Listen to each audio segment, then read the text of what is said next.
Hello everyone, my name is Jesse with Core Concept and welcome back to the Rollout Modding tutorial. In today's video we're going to be talking about adding some new research to the game, so we're just going to dive right in and start by right clicking on Research, New Research, Cybernetic Speed. Now what this research is going to do is we're going to use it to unlock the cybernetic speed enhancement that we created in the first video. First thing you're going to see is the identifier that you added when you created a new research, and you're going to have to set a category. Since it is for a cybernetic enhancement that is equipable, we're going to put it into the equipment category.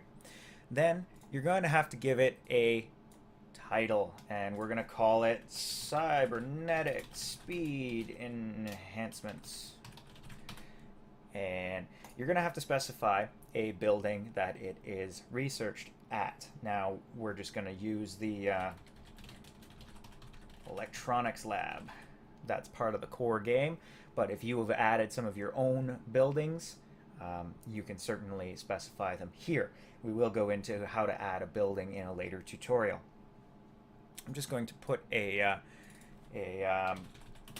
description in here that I've written out so you don't have to watch me type this.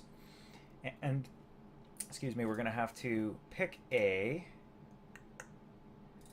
icon for the research itself. Standard pivot pixels per unit. You can pretty much just leave that as is. Then you're going to have to specify the research time, which is how long it takes to research it. We'll say about 60 seconds. Keep in mind the average time for a rollout stop is roughly 10 minutes, so you're going to want to kind of tool your research around that. There's nothing saying research can't be completed over a couple of stops, but I like to aim for about 1 to 5 minutes so that the players can complete at least one research every stop.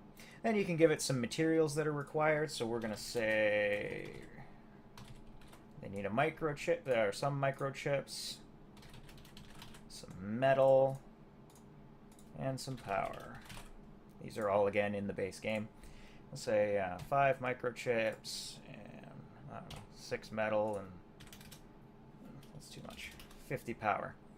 You can also specify prerequisites, which are other research identifiers that need to be completed before this one. We'll just make this one the first in the tier, and that should be just fine. And that's going to go ahead and complete this tutorial. That is all there is to adding research. And thank you for watching, and I will see you in the next video.